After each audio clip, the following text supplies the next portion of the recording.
राजनीति में आने से पहले कभी नेताओं का इतना दबदबा था कि लोग न्याय के लिए कानून का सहारा लेने के बजाय इनके दरबार में जाने लगे थे।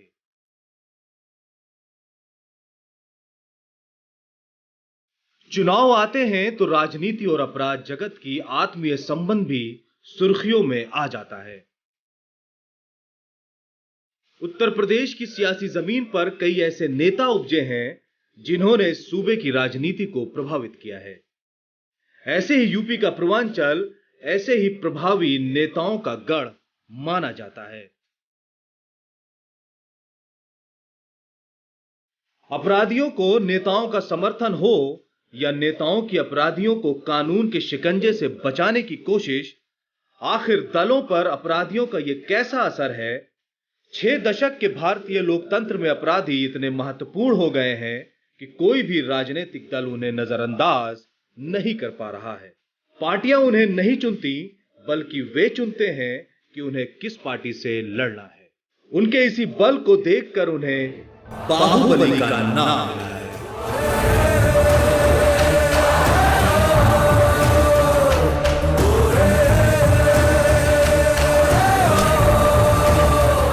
ऐसे ही यूपी के कुछ माफियाओं के बारे में हम आपको बताने जा रहे हैं।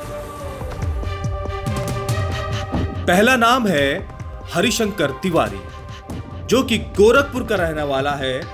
राजनीति का अपराधीकरण गोरखपुर से शुरू हुआ था, तो हरिशंकर तिवारी इसके सबसे बड़े अगवाकार थे।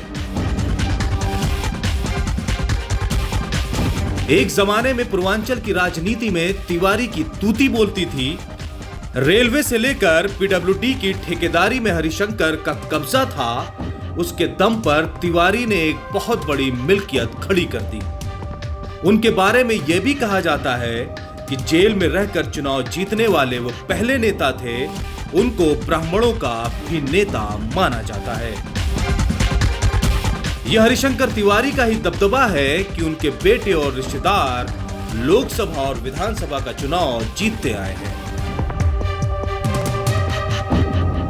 दूसरा नाम है अमरमणि त्रिपाठी, जो पूर्वी उत्तर प्रदेश के प्रभावशाली नेता हैं। वो कई बार विधायक चुने गए हैं। वर्तमान में कावित्री मधुमिता शुक्ला की हत्या के मामले में उम्र कैद की सजा काट रहा है।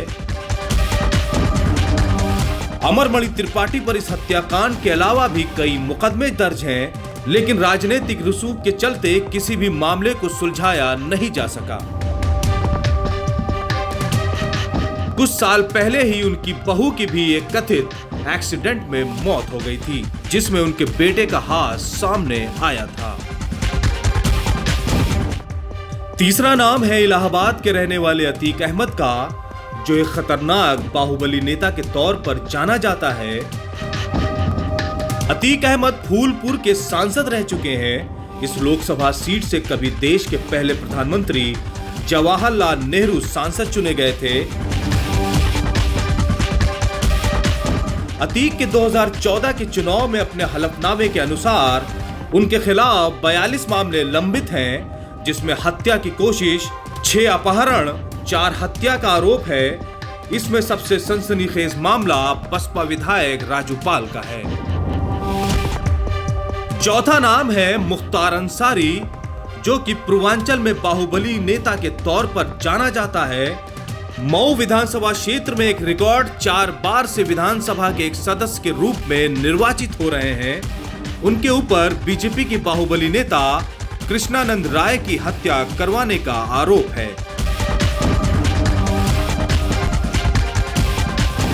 हालांकि इस मामले में दोष सिद्ध नहीं हो सका है।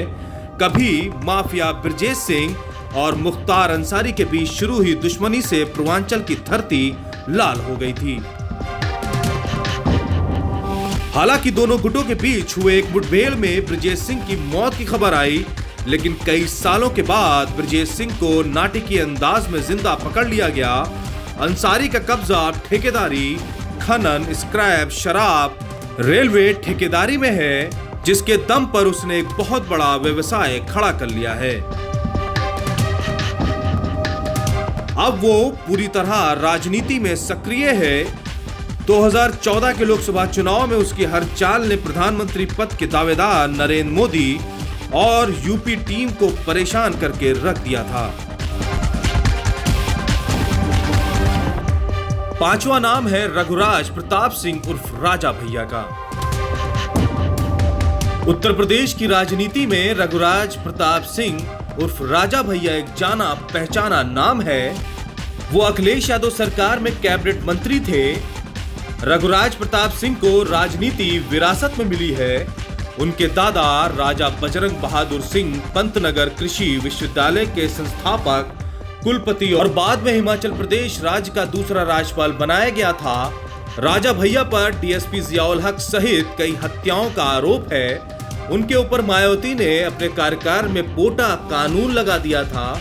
राजा भैया का पैतृक निवास प्रतापगढ़ जिले की कुंडा तहसील है, जिसके बारे में बहुत दिनों तक कहा जाता था कि राज्य सरकार की सीमाएं यहां से समाप्त हो जाती हैं। छठा नाम है धनंजय सिंह का। बीएसपी के सांसद रहे धनंजय सिंह पर लखनऊ से लेकर जौनपुर तक 30 मामले दर्ज हैं, लेकिन दिल्ली में एक नौकरानी को पीटने के आरोप में उनकी डॉक्टर पत्नी जागृति सिंह और धनंजय सिंह जेल की हवा भी खा चुके हैं। ये समय का ही फेर है। जिन 30 बड़े आपराधिक मामलों में बाहुबली धनंजय को जेल ना भेजा जा सका, वो नौकरानी के पीटने और सबूत मिटाने के आरोप में जेल काट चुका है। 1990 में धनंजय सिंह जब हाई स्कूल में थे, तभी एक शिक्षक की हत्या के मामले में उनका नाम आया था। उसके बाद 1992 में इंटर की परीक्षा देने के दौरान भी उसने एक युवक की हत्या कर डाली। हालांकि हैरानी वाली बात यह है कि कई हत्याकांड में नाम आने के बाद उस पर दोष सिद्ध ना हो सका। हालांकि रॉबिन हुड अंदाज में गरीबों और छोटी जाति के लोगों की मदद करके अपना एक बड़ा आधार तैयार कर लिया था, जिसके दम पर उसने राजनीति में हाथ आजमाया